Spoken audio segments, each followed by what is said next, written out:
하나님의 말씀 마가복음 15장 6절로 15절까지 저희들이 한 목소리로 함께 읽겠습니다. 마가는 예수님이 지금 빌라도에게 신문당하는 그 장면에 당시 6월절에 지배국가였던 로마와 피지배국가였던 팔레스틴, 이스라엘 사이에 있었던 하나의 명절에 수행되었던 관례에 대한 이야기를 끄집어냅니다. 그러니까 이제 이 대목에는 3자가 등장해요. 그러니까 빌라도, 로마의 총독이었던 빌라도가 등장하고 대제사장, 산헤드린과 대제사장의 한 축이 등장하고 또 무리가 등장합니다. 그래서 이 3자 사이에 어떤 의견 교환들이 있었고 그 의견 교환의 과정에서 어떻게 예수님이 십자가형에 처하시게 되는가 하는 일련의 과정들을 서술해 가고 있습니다. 여러분 느끼셨겠지만 빌라도는 이 사건을 심의하면서 예수님을 죽여야 할 만큼 이분을 죽여야 할 만큼 그런 심각한 범죄를 저지른 범죄자가 아니라는 사실을 그가 이미 깨달았습니다. 그렇죠? 심의 과정에서 이 사람이 지금 산헤드린은 죽이려고 처음부터 달려들었지만 빌라도는 심의를 하는 과정에서 이 예수라고 하는 사람, 갈릴리 예수라고 하는 사람을 죽여야 할 만큼 그가 심각한 범죄를 저지르지 않았다는 사실을 그가 깨달았습니다. 근데 여러분 이 본문 안에 이제 그럼에도 불구하고 예수님이 어떻게, 그러니까 심판하는 사람이 죽이려는 의지가 없었고 또 그런 증거들이 발견되지 않았는데 어떻게 예수님이 십자가형이라고 하는 그 당시에 가장 참혹한 형태의 죽음을 당하시게 됐는가 하는 일련의 과정들이 기록되어져 있습니다. 6절이 이렇게 시작되죠. 명절이 되면, 그렇죠? 백성들이 요구하는 대로 죄수 한 사람을 놓아주는 전례가 있었다.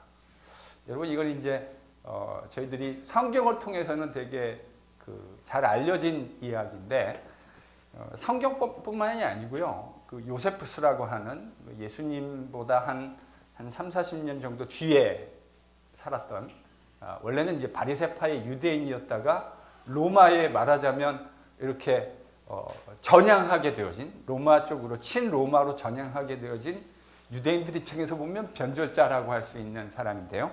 그가 쓴 유대 전쟁사에 보면 이와 비슷한 이야기가 또 한 토막 등장하는 것을 저희들이 보게 됩니다. 유대 전쟁사에 어떤 얘기가 나오면 총독 알비누스라는 사람 때, 그러니까 시기가 언제냐면 AD 62년부터 64년, 그러니까 예수님이 십자가를 지고 돌아가시고 승천하신 그 사건이부터 약 한 세대 정도가 지난 시대입니다. 그때 알비누스 시대에도 이와 비슷한 예수님 시대에 이런 명절 때에 죄수를 놓아주었던 것과 매우 유사한 형태의 이야기가 유대 전쟁사에 등장해요. 그러니까 아마도 이 이야기는 계속적으로 이 패턴이 로마가 팔레스틴을 다스리는 동안에 이와 유사한 패턴들이 반복적으로 이루어졌다고 하는 것을 저희들로 하여금 생각하게 합니다. 여하간 그래서 그런 관례가 있었습니다. 근데 7절에 보면 이 관례 안에서 중요하게 등장하는 인물이 누구죠? 말은 한마디도 하지 않는데 이 이야기 안에서 되게 중요하게 등장하는 사람이 하나 나타나는데 이제 바라바입니다. 근데 재밌는 건 이 바라바가요, 별명인지 정확하게 이 사람의 본명이 뭔지를 이야기하기가 쉽지가 않은데 마태복음에 보면 27장에 이 바라바가 혹시 다른 이름이 있었는데 뭔지 아십니까? 한글 성경에는 안 나옵니다. 한글 성경에는 번역 안 해놨어요. 이 바라바가요, 또 다른 이름이 있는데 예수입니다. 예수 바라바. 그러니까 예수님이란 이름이 독특한 이름은 사실 아니에요. 왜 그렇죠? 여호수아, 좌슈아라는 이름이 예수님의 이름이잖아요. 그러니까 이게 팔레스틴에 꽤 유명한 이름이었던 것 같아요. 그러니까 문헌에도 보면 예수님과 똑같은 그런 이름들이 많이 등장하고 있거든요. 그러니까 이게 예수 바라바라는 사람이 등장합니다. 여러분 이 사람이 어떤 사람이었을 거라고 7절을 읽어보시면 이 사람이 어떤 사람이었을 거라는 추측이 되십니까? 그러니까 이 사람이 아마 이번 6월절 명절에 십자가형을 당하게 될 확률이 아마도 사형 확정 판결을 받아놓은 사람이 아닌가 싶습니다. 근데 7절을 보면 이 사람이 어떤 사람이라고 하는 것을 저희들이 미루어 짐작해 볼 수 있을까요? 일단 잡범은 아니에요. 그렇죠? 그렇잖아요. 잡범은 아니잖아요. 잡범이면 십자가에 죽이지도 않죠. 일단은 잡범은 십자가에 죽여야 될 이유가 사실 없죠. 주로 정치범을 십자가에서 죽였거든요. 근데 여기 보면 이 사람의 제목이 뭘까요? 밀란을 꾸몄고 그 밀란 가운데 어떤 일을 저질렀어요? 살인했습니다. 그러니까 여러분 이 사람이 우리나라 일제 상황을 염두에 두고 본다면 어떤 사람이라고 생각할 수 있을까요?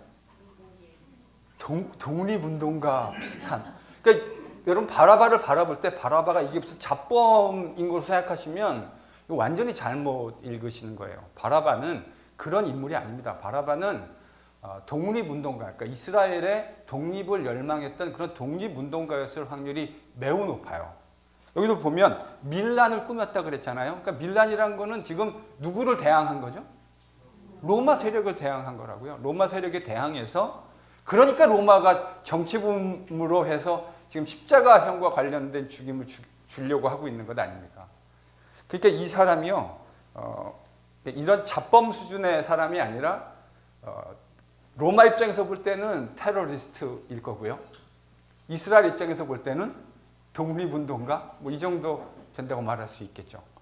일본이 윤봉길 의사나 안중근 의사 이런 분들을 볼 때 테러리스트, 일본 입장에서 당연히 테러리스트라고 생각할 거고요. 우리가 볼 때는 독립운동가. 그래서 윤봉길 의사 이렇게 그 뒤에다가 수식어를 그렇게 붙이지 않습니까?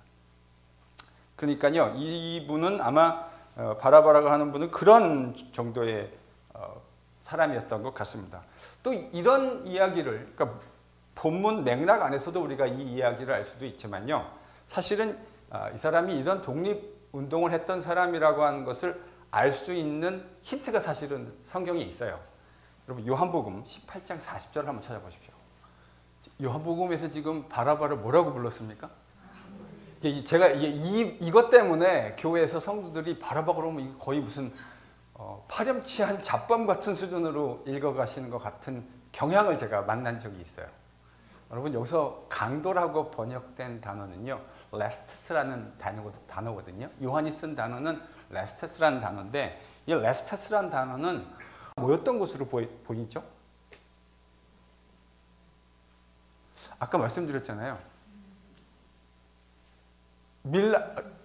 밀란에 관여되어진 바라바, 그리고 또 그런 사람들을 구해내려고 하는 의도를 가지고 있었던 사람들이잖아요.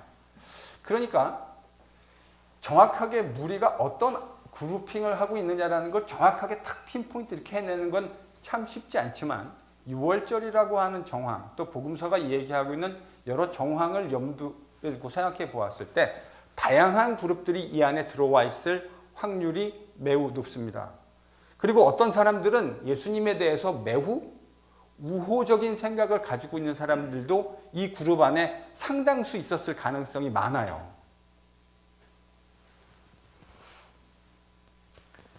바라바는 예수님에게서 죽여야 할 만큼의 죄책을 찾지 못했습니다. 그래서 자신을 찾아온 사람들에게 9절에서 이렇게 이야기합니다. 여러분 이 질문이 참 재밌죠? 가치 중립적인 상황이었다고 한다면 이 질문은, 원래 질문은 어떻게 되었어야 했을까요? 누구를 놓아주기를 원하느냐. 여러분 이렇게 질문했어야 이게 가치 중립적이죠. 근데 빌라도의 질문은 뭐였죠? 유대인의 왕을 놓아주기를 원하느냐. 여러분 이쯤 되면 특별하게 예수님에 대해서 억하심정이 있는 게 아니라고 한다면, 물론 온 사람들 중에 바라바라고 하는 특정인을 마음에 둔 사람들은 별로 그 말이 탐탁하게 들리지 않았겠지만 사실은 이 질문이 상당히 바이어스되어 있다는 느낌을 여러분 받지 않습니까? 여러분 이 바이어스는 누구의 바이어스죠? 빌라도의 바이어스죠. 빌라도가 복음서 다른 곳에도 보면 예수님을 적극적으로 놓아주려고 했던 그런 그 징후들도 사실 보이잖아요. 아주 뭐 대놓고 적극적인 건 아니었지만 그걸 이제 피해가려고 했던 의도가 보입니다. 그렇게 했던 이유는 뭐냐면 대제사장이 예수님을 시기에서 넘겨줬다는 걸 그들이 알고 있었기 때문입니다. 그런데요, 11절의 반응을 보면 사실은 빌라도 입장에서는 상당히 당혹스러운 반응일 수 있습니다. 11절 같이 읽습니다. 근데 여러분 11절에서요 매우 재미난 단어가 하나 있어요.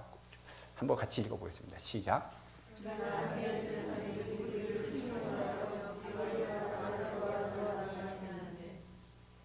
여러분 제가 상당히 흥미로운 단어가 있다고 생각하는데 그렇게 말씀드렸잖아요. 그게 무슨 단어일까요? 되게 충동하여. 충동하여. 또 다른 생각 가지신 분들은 없으십니까? 도리어. 예수 기자님 도리어라 그러셨죠? 그러셨어요. 반가워서 여쭤본 거예요. 도리어. 마가가 사용한 도리어란 단어는 말론이라고 하는 단어인데요. 이 말을 도리어라고도 번역할 수 있지만 저는 이렇게 번역하면 더 느낌이 잘 살 것 같아요. 차라리.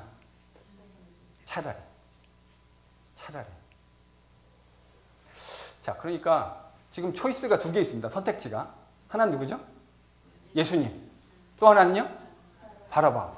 근데 대제사장이 뭐라 그랬냐면 차라리 충동을 했는데 차라리 누굴 놓아달라고요? 바라바. 자, 그러면 여러분 이 대제사장의 입장, 그러니까 지금 무리는 이 바라바를 원했던 것 같은데 이 뉘앙스를 읽으면 대제사장은 바라바를 그렇게 썩 탐탁치 않게 느낀다라는 느낌이 들지 않으십니까? 차라리. 그러니까 둘 다 별로 안 내키는데 차라리 바라바. 왜 그럴까요? 왜 대제사장의 입장에서 바라바라는 인물이 별로 탐탁지 않은 초이스일까요? 여러분, 원래 현대판 정치도 마찬가지지만 기득권 세력은 자신의 기득권에 위협이 되는 것을 좋아하지 않아요. 여러분, 개혁운동이 기득권에서 일어난 전례가 있습니까? 세상의 역사, 해석 역사 속에서 개혁운동이라는 것이 기득권 가운데서 일어났던 일이 있습니까?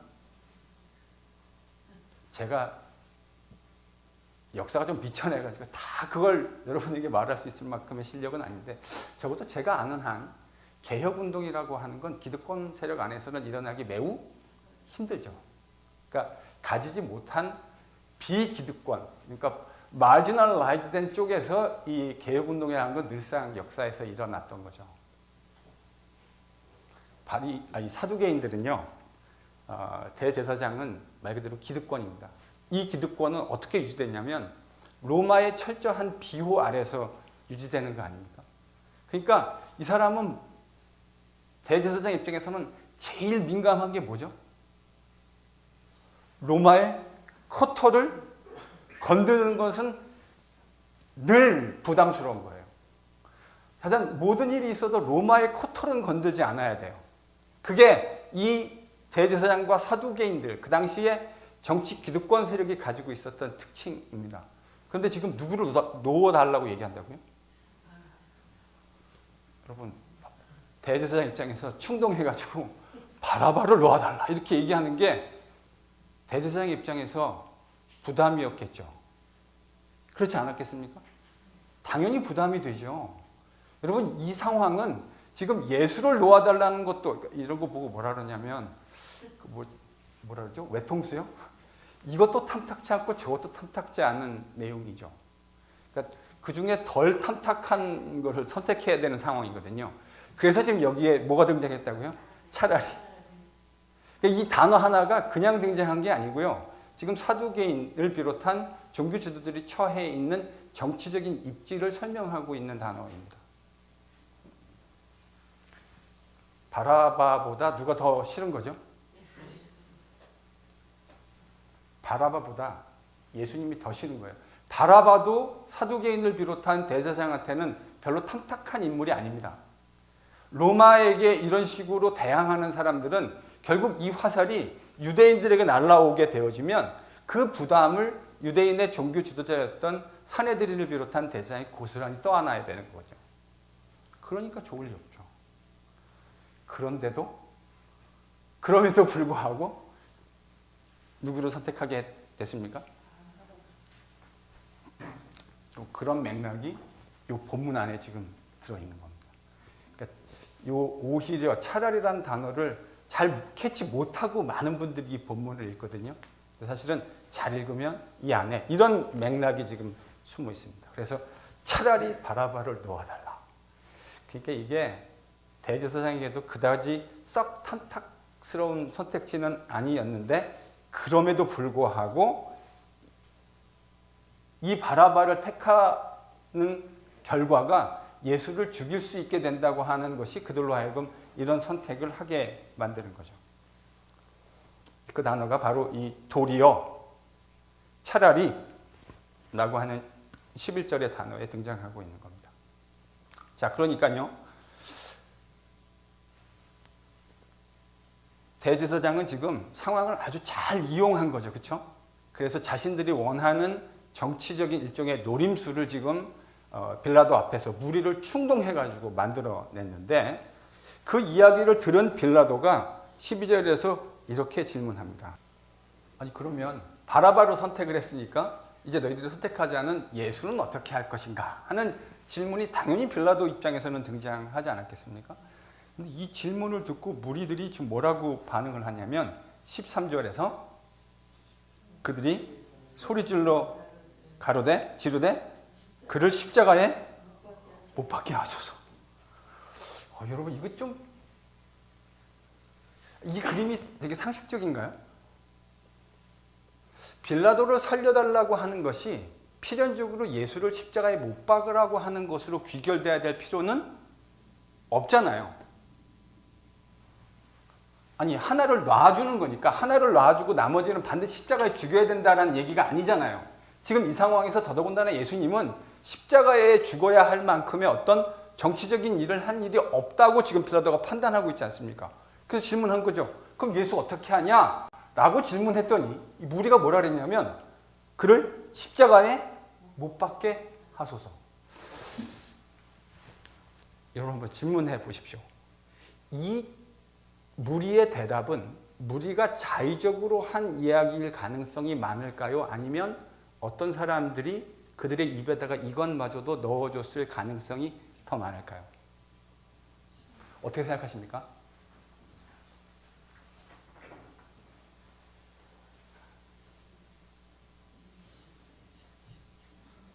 어떻게 생각하세요? 아니 뭐 이건 정답은 없습니다. 그러나 상황을 저희들이 잘 문맥을 통해서 상황을 유추해 보는 거죠. 어떤 확률이 더 많다고 생각하십니까? 자의적이요? 누가 자의적이라고 그러셨죠? 왜 자의적이라고 생각하셨습니까? 로마의 앞절부터 우리를 해방해 줄 정치적인 메시아로서 예수님을 바라보고 있다가 실망해서 바라바로 돌아선 것이 아닐까요? 네, 저렇게 이야기하는 사람들이 실제로 있습니다. 아니 실제로 마가복음 학자들 중에 지금 김소희 집사님이 얘기한 거랑 똑같이 거의 제가 볼 때 토시도 보고 오셨어요? 거의 토시도 안 다르게 비슷하게 얘기하는 학자들이 있어요. 가능성이 있는 이야기입니다. 근데 이제 저 의견보다 조금 더 우세한 의견이 있어요. 그게 뭐냐면 이 이야기를 대제사장의 그러니까 산헤드린에 속한 대제사장이 그들의 입에다가 이것마저도 충동했을 것이라고 이해하는 견해입니다. 제가 이제 그 이야기를 좀 설명을 드리려고 합니다. 지금 지도자들이 여러분 이 당시 유대인들의 산헤드린의 권력이라고 하는 것이 사형을 집행할 수 없었잖아요. 그렇죠? 그 사형 집행이 불가능한 건 이런 실제적인 어떤 정치적이고 치안과 관련된 것들에 관련되어서 산헤드린이 사형을 집행할 수 있는 권한이 없었습니다. 요한복음이 정확하게 얘기하고 있죠. 그런데 그러면 산헤드린은 정말로 사형을 집행할 수 없었는가? 예외가 있습니다.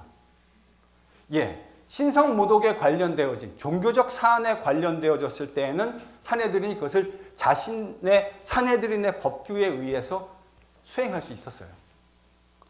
자, 그러면 이제 산헤드린 입장에서 여러분 이제 뭘 잘 보셔야 되냐면 이 행간에 지금 사두개인들이 이 대제사장들이 누구를 지금 시기했다고요?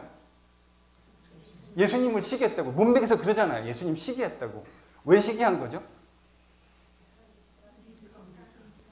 사람들이 지금 자기들을 안 따르고 예수님 막 열광적으로 반응하고 따르고 있잖아요. 그러니까 그걸 사두개인들이 대제사장이 시기한 겁니다. 그래서 예수님을 죽이려고 했던 거죠. 그런데요, 산헤드린은 자신들이 원했다고 한다. 우리가 산헤드린의 신문을 봤잖아요. 요 15장 바로 직전에 지금 누구의 신문이 있었습니까? 산헤드린이요. 산헤드린이 예수님을 죽이려고 했죠. 근데 그들이 나중에 이제 뭐 이런 비슷한 장면 나오잖아요. 예수님의 대답을 듣고 귀를 막고 막 옷을 찢고 막 이런 장면들 있잖아요. 뭐였습니까? 자신이 하나님의 아들이다라고 하는 그 주장을 했잖아요. 그러니까 여러분 이 주장에 근거해서 산헤드린이 다음날 적법한 과정을 거쳐서 원래 야간에 신문 못하도록 되어 있다고 되어 있었죠. 그렇죠? 제가 말씀드렸습니다. 그러니까 적법한 절차를 거쳐서 이런 주장하는 예수님을 죽일 수 있는 권한이 종교적인 사유로 예수님을 죽일 수 있는 권한이 있었어요. 근데 그들이 그것을 하지 않은 거예요. 대신 그래서 예수님의 이 성전과 하나님의 아들됨의 주장을 뭘로 교묘하게 바꿨습니까? 정치적인 혐의로 바꿨죠. 그래서 지금 계속 이 빌라도가 얘기하는 게 네가 유대인의 왕이냐. 그리고 사람들에게도 이 유대인의 왕을 어떻게 할 것이냐. 지금 혐의점이 바뀌어 있죠. 묘하게 바뀌어 있지 않습니까? 예수님은 종교적인 주장을 한 건데 그 종교적 주장을 지금 산헤드린은 정치적인 주장으로 바꿨고 실제로 그 신문의 내용 속에서 발견되어지는 예수님의 호칭을 보면 예수님은 계속 이 정치적인 함의 때문에 지금 신문을 받고 계신다고요. 그럼 이제 다음번 질문이 이겁니다. 왜 산헤드린은 예수님을 자신들의 종교적인 이유로 죽일 수 있었는데 목적이 죽이는 거였다고 한다면 예수님을 그냥 죽여도 되잖아요. 만약에 산헤드린의 적법한 절차에 의해서 예수님을 죽였다면 예수님을 죽이는 그걸 뭐라고 표현해야 되죠? 그 죽이는 방법은 뭐가 됐을까요? 여러분 십자가요? 여러분 유대인들의 법규에서 신상모독은 돌로 쳐 죽이는 겁니다. 그러니까 산헤드린이 적법한 절차를 통해서 주간의 심의를 열고 예수님이 클레임한 것에 대해서 적법한 절차를 따라서 처형을 했다면 예수님은 뭐 맞아 죽어야 되는 거죠? 돌 맞아 죽는 거죠. 여러분 아시다시피 유대인의 역사들 중에 돌 맞은 하나님의 선지자들이 여럿 있었습니다. 그런데 이것을 정치적인 이슈로 쟁점을 변경시켜서 소위 말하면 요즘은 정치인들이 많이 하는 거죠. 물타기 하는 거. 그렇죠? 정치 쟁점화 시켜가지고 예수님을 정치범으로 몰아가면 판결이 뭘로 바뀌게 되죠? 십자가형으로 바뀌게 됩니다. 그러면 십자가형, 그러니까 돌의 투석형으로 예수님이 죽임을 당하는 것과 십자가형에 의해서 죽임을 당하는 것 사이에는 어떤 차이점이 있을 수 있을까요? 저는 대제사장들이 그런 판단을 했을 것이라고 생각합니다. 신명기 21장 23절을 한번 찾아보십시오. 자, 나무에 달린 자는 하나님께 저주를 받았다. 예수님을 죽일 수 있어요. 산헤드린을 통해서도 죽일 수 있고 지금 혐의점을 본다면 산헤드린을 통해서도 죽일 수 있고 로마의 재판을 받아서 죽일 수도 있는데 대제사장들이 지금 선택을 한 거죠. 종교적 재판을 하면 예수님을 신성모독죄를 씌워서 돌로 쳐서 죽일 수 있었는데 그렇게 하지 않고요. 예수님을 지금 빌라도에게 보내서 정치 쟁점화해가지고 예수님을 유대인의 왕이라는 혐의를 씌워서 죽이려고 지금 시도한 거잖아요. 이렇게 됨으로써 유대인의 종교 지도자들이 얻을 수 있는 반사이익이 뭘까요?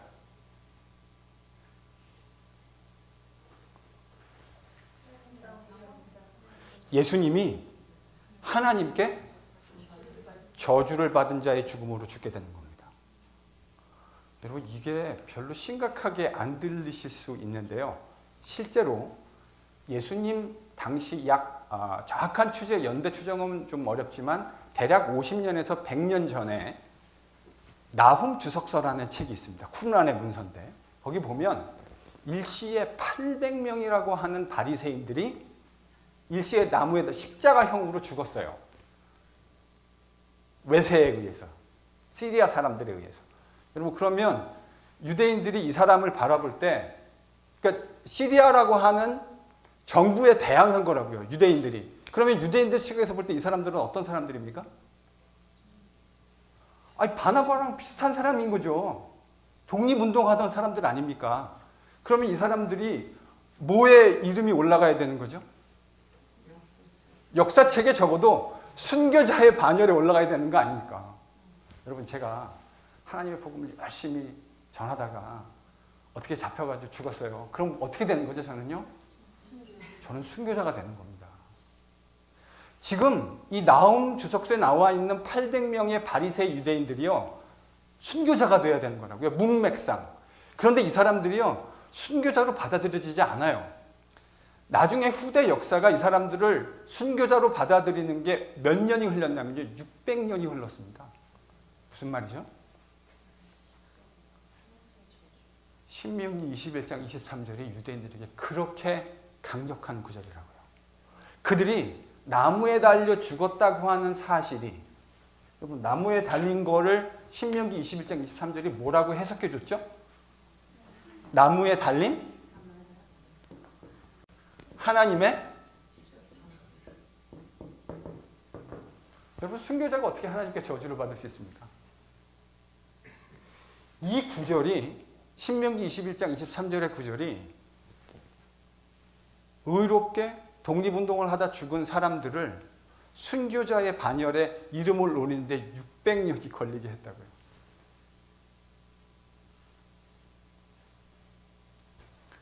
여러분, 바울도 예수님을 처음에 줄기차게 핍박하지 않았습니까? 여러분, 바울이 왜 예수님을, 그리고 예수님 믿는 사람들을 줄기차게 핍박했다고 생각하십니까? 옛날에요, 월드 패션이 어떤 거였냐면 바울이 이렇게 율법을 잘 지키고 하려다가 잘 안 됐잖아요. 그래서 로마서 7장에 있는 내용을 어떻게 전통적으로 해석했냐면 그렇게 하다가 주님을 딱 만났다는 거예요. 그래가지고 주님을 만나가지고 돌이켜가지고 선교사가 됐다. 이게 옛날에 소위 기독교에서 약간 올드 패션으로 바울을 읽는 방식이었거든요. 저는 그 완전히 잘못된 바울이라고 생각합니다. 바울은요, 막 양심의 죄책감을 가지면서 그렇게 막 고민한 적이 없어요. 바울은 기독교인들과 이 예수 믿는 나사렛 도당을 핍박할 때 자기가 하나님의 열심으로, 그 하나님의 열심으로 마땅히 그렇게 해야 한다고 생각하고 그 일을 했던 거예요. 바울이 그렇게 하게 생각하게 만들었던 가장 중요한 이유 중에 하나가 뭘까요? 메시아가 하나님께 저주를 받고 죽었다고요? 이거는 바울과 같은 신학자에게는요, 상상할 수도 없는 그림입니다. 아니, 메시아가 어떻게 하나님께 저주를 받습니까? 저희들이 성경 공부 그동안 계속해서 해왔던 것처럼, 여러분, 메시아라고 하는 건 이렇게 저주를 받는 게 아니고 하나님께로부터 전권을 위임받아서 세상의 악을 징벌하고 하나님 앞에 율법을 지킴으로 신실하게 반응했던 사람들을 구원해내는 사람이 메시아예요. 근데 메시아가 하나님께 저주를 받아서 죽었다고요? 이건 바울 같은 사람의 유대 신학 안에서는 상상할 수도 없는 일입니다. 여러분, 이거를 바울만 알고 있었던 것이 아닙니다. 누가 알고 있었습니까? 이 본문에 등장하는 사람들. 저는 상당히 딜리버리한 의도적인 일이었을 것이라고 생각합니다. 여러 가지 정황들을 피스들을 놓고 봤을 때 그렇게 읽는 것이 매우 리얼리스틱하지 않는가. 그러니까 지금 예수님이 싫어가지고 시기해서 이 사람들이 예수님을 죽이려고 했던 거잖아요. 둘 다 죽일 수 있어요. 그런데 여기다가 뭐까지 덮어 씌울 수 있어요? 만약에 우리가 이런 판단을 하고 있다면 예수님을 죽이는데 무엇이 더 우리의 유익을 위해서, 공공의 유익을 위해서 효과적일까요? 말할 것도 없이 십자가에 죽이는 겁니다. 그러면 예수를 따르는 사람들이 뭐라고 그를 이해하게 됩니까? 그는 하나님께 저주받은 사람이 되는 겁니다. 저는 정확하게 바울도 다메섹에서 그리스도를 만나기 전까지 이런 사두개인들이 생각했던 바로 그 스키마 안에 있었다고 생각합니다. 그런데요, 이거의 사고의 전환이 일어납니다. 말할 것도 없이 다메섹 도상입니다. 그런 사고의 전환이 일어났다는 증거가 갈라디아서 3장 13절에 있습니다. 여러분 펴보십시오. 자, 그러니까 지금 바울이 신명기 21장 23절 알고 있었습니까? 없었습니까? 알고 있었죠. 증거가 있잖아요. 나무에 기록된 바 나무에 달린 자마다 뭘 받았다고요? 하나님의 저주. 그러니까 다메섹에 가기 전에 바울은 어떻게 생각하고 있었냐면, 제가 리컨스트럭션 하는 겁니다. 바울은 예수라고 하는 저 나사렛 저 이단자가 말도 안 되는 율법도 잘 안 지키고 하나님 앞에 신성모독, 블라스페미한 일들을 저지르다가 하나님께 뭘 받아서 죽었다고 생각한 거죠?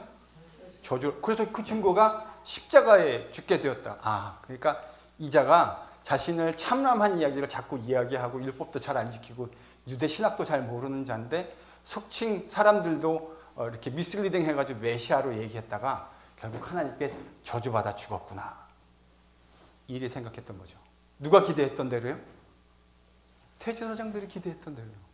근데 그런 예수를 메시아라고 울부짖는 이 나사렛 도당들이 있다는 이야기를 듣고 지금 기세등등하게 사내들인의 권한을 뒤에 업고 체포영장 옆에다가 딱 허리춤에다 지금 차고 지금 가고 있는 상황 아닙니까? 근데 거기서 지금 누구를 만나버린 거죠? 예수님. 저는 여기서 사도 바울의 모든 코페르니쿠스적 전환이 일어났다고 생각합니다. 바로 지금 그 이야기가 이 본문 안에 좀 들어있다고 생각해요. 그러니까 이런 거죠. 사두개인들, 대제사장은 지금 정치적 판단을 한 겁니다. 이렇게 해가지고 신성모독으로 죽이지 않고 정치적 함의를 씌워서 로마에 의해서 죽게 하면 십자가형으로 죽게 되어질 텐데, 그렇게 되어지면 신명기 21장의 가르침에 의해서 하나님께 저주받은 자의 죽음이 되어지고 그를 따르던 사람들도 다들 이제 예수는 하나님께 저주받고 죽은 거구나, 이렇게 하고 다시 스포트라이트이 누구에게로 돌아올 거라고 생각한 거죠. 저는 그것이 이 본문 안에 들어있는 역사적인 읽기가 아닐까 생각합니다. 그런데 참 아이러니한 게요, 사람들은 그렇게 해서 실제로 그들이 원했던 대로 그들은 이 방법에 의해서 예수님을 죽이게 됩니다. 예수님은 사실 죽어야 할 만큼의 세상 법정에 있는 그 재판장도, 로마 총독도 예수님을 죽여야 될 이유가 없다고 생각했어요. 그런데 예수님이 참 희한하게 이런 모의 속에서, 이런 기막힌 사람들의 그 모의 속에서 죽임을 당하게 되시지 않습니까? 그런데 하나님은 사람들의 이런 모의마저도 당신이 가지고 계신 뜻을 이루어내시는데 사용하고 계십니다. 보세요. 예수님이 돌에 맞아 죽었으면 예수님은 유대 역사에서 뭐로 기억될까요? 아마 유명한 선지자, 매우 의로운 사람들이 많이 따랐던 선지자 정도로 기억될 수는 있을 겁니다. 그런데 인류를 구속하시려고 하는 하나님의 계획에는 한참 못 미치게 되겠죠?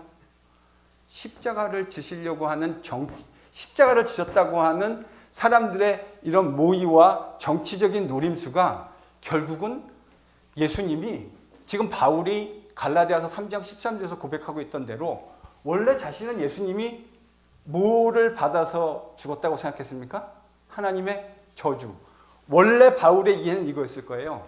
그가 자신의 죄로 인해서 하나님의 저주를 받고 죽었다. 그런데 십자가에서 부활하신 그리스도를 다메섹으로 가는 도상에서 만나고 난 후에 바울에게 있어서 인식의 변화가 일어나고 있죠. 어떻게 변화됐습니까? 하나님의 저주받은 거 변합니까? 변하지 않습니까? 여러분 그 본문을 갈라디아서 3장 13절을 잘 읽으시면 하나님께 저주받았다는 건 변하지 않습니다. 그거는 그대로 남아요. 근데 저주받은 이유에 대한 해석이 달라져요. 전에는 자신의 죄로 인해서 예수가 죽었다고, 하나님께 저주받고 십자가에 죽었다고 생각했는데 그리스도를 만나고 난 후에 인식이 어떻게 변합니까? 그가 우리를 대신해서 저주를 받았다. 여러분, 이게 하나님이 일하시는 방식입니다. 우리는 인류 가운데, 저는 이렇게 생각해요. 어느 누구도 하나님이 구약에서 약속하셨던 인류를 구속하고 하나님의 백성들을 위용하시는 일이 이와 같은 방식으로 일어날 거라고 생각했던 사람이 저는 단 한 사람도 없었을 것이라고 생각합니다. 그런데 하나님께서 인간들의 이런 정치적인 암투마저도, 인간들의 이런 비열하고 초라한 연약한 모습마저도 활용하셔서 하나님이 인류 역사에서 선지자를 통해서 이스라엘 백성에게 약속하셨고 인류에게 약속하셨던 하나님의 역사가 이루어지게 하신 거죠. 우리가 섬기는 하나님이 이런 하나님입니다. 우리가 섬기는 하나님이 이런 하나님이에요. 기독교 진리라고 하는 것은 여러분 저 하늘 어디에 추상적인 내용의 이야기가 아닙니다. 역사 가운데 역사를 주관하시고 실제로 인도해 오시고 그것을 섭리해 가시고 자신의 뜻대로 이루고야 마시는 하나님의 아름다운 역사의 현장. 여러분 예수님 당시만 그런 일이 일어나고 있는 것이 아니라 정확하게 오늘도 우리도 그 하나님의 섭리와 계획 안에 있다는 사실을 믿으실 수 있는 여러분 될 수 있기를 바랍니다. 저는 이게 기독교인이 가져야 할 역사의식이라고 생각합니다. 우리가 이런 하나님을 섬기고 있고요. 우리 하나님은 지금도 이런 스케일로 세상 가운데 일하고 계십니다. 우리가 조금만 더 관심을 가지고 역사를 잘 바라보면 그 속에서 일하시는 하나님의 기묘한 섭리를 느끼실 수 있게 되리라 생각합니다. 우리 겸손하게 이 역사를 주관하시는 너무 한편의 자그마한 퍼즐을 바라보고 속단하지 말고 큰 스케일에서 역사를 주관해 가시는 그런 하나님을 겸손히 따라가는 NGPC가 다 될 수 있기를 예수님의 이름으로 간절히 축원합니다.